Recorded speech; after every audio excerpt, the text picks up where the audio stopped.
Let's start with 2 big breaths. Inhale and exhale. Inhale, big breath. And exhale.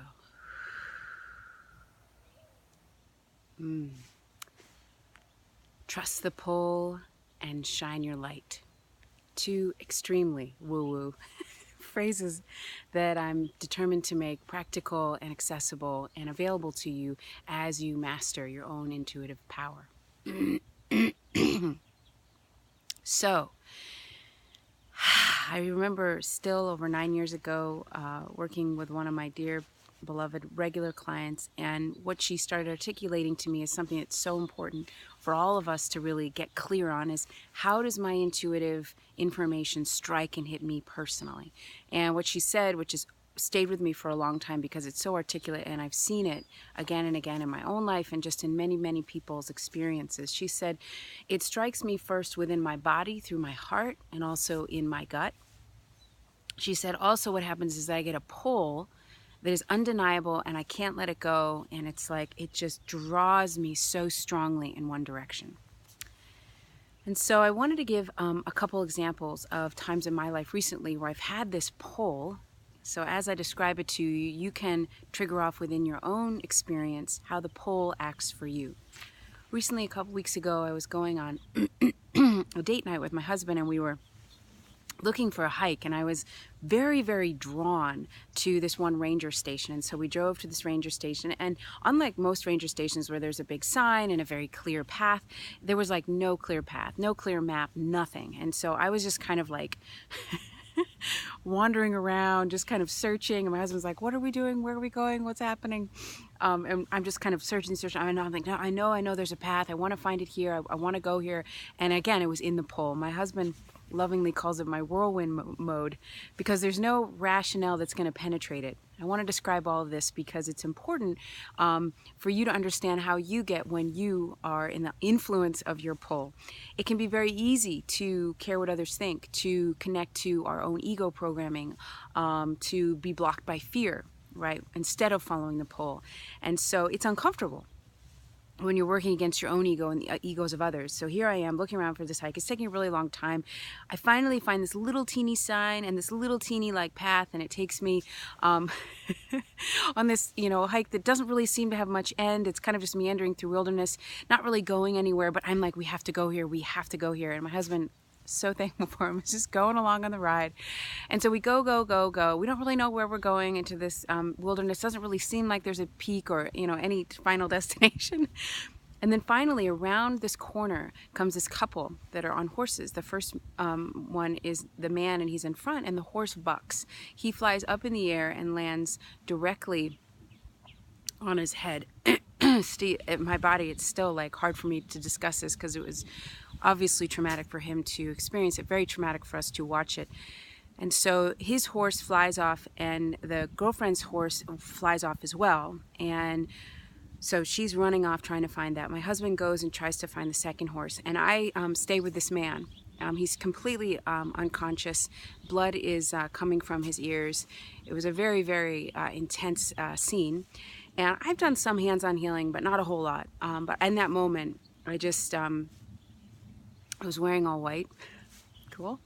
And so I was sitting down, and I just started hearing all this stuff. And so I put my hands on this gentleman, and I just went off into this very strong prayer mode, repeating stuff I can't actually even remember. But I just kept going into this state where I just got into this very, very, very high level of resonance. My hands were on him. He was there for about 10 to 15 minutes, and then he woke up. And we were able to go and get EMTs to come and be with him and to support the girlfriend in a situation that would have been extremely difficult had we not been there. Also, one of the horses explained to me what had happened because everybody was getting angry at the horses. Why did this horse do this? And he said to me, I had a spear go into my side. And so I asked the girlfriend, was there a spur? And she said, yeah, there was a spur, and it went into his side. And so I sort of helped in the animal communication. Anyway, at the end, she kept looking to me, saying, oh my gosh, you're this angel. You've come to help me with this. Thank you so much. And it was exciting for me to be there, exciting for my husband and I both to have been there at that time. And so, we gave them hugs and said goodbye and went on our way. And I'm telling this story because all of you have had opportunities to be angels, to come in and to connect in with this highest resonance. And it begins at that place where you're getting a very strong pull, right? It's trusting the pull, allowing yourself to be drawn in the directions in places that don't always make sense, that don't always sync up or rationally line up for what you think is comfortable or reasonable. And then in that moment, you have the opportunity, once you trust the pull, to really shine your light, right? To take the assignment. What happened there was, for, small moments of times, I connect up with the highest version of myself, which we all have the ability to do. Some people do it for long, extended periods of their life. Some people do it for 1 or 3 seconds. But we're given specific assignments. And in that assignment, the way it's sort of led to us is through that pull feeling. One of the ways it can be led. Another example was a couple days ago, I had just a few hours off, and I had been given these images at night in my dreams about different plots of land. We're looking at building a house here. And so I got up and I followed the maps and I went out into the desert, and I couldn't find this one place. And I was in this pull. I was like obsessed with this one plot of land that didn't really make sense. It wasn't at all where we were thinking of building it. It's kind of far away from what we were at all thinking. Anyway, I was drawn, and I bump into this realtor sign, and I call him. He's sort of very awkward and strange on the phone, and then he gets to this point where he can't really get anything out, and I'm like, okay, I'm sorry, I'm just looking for this plot of land. I was wondering if you could help me. And he says, I'm sorry, I haven't answered the phone in 3 days. I just tragically lost my teenage daughter to a head injury, and and in that moment, all this information started coming down, and the phone disconnected.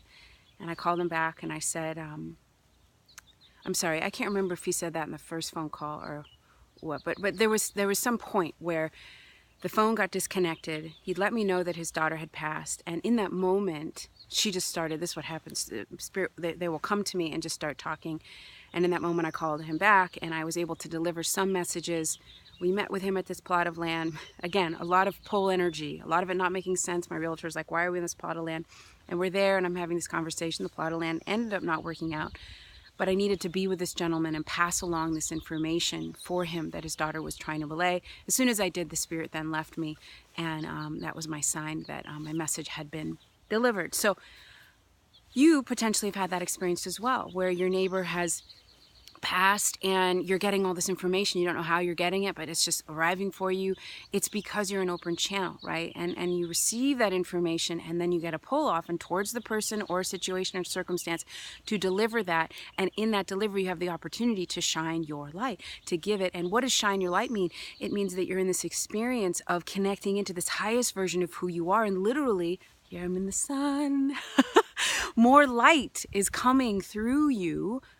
More light is coming through you, and that's really what is so desperately needed right now. Desperately needed.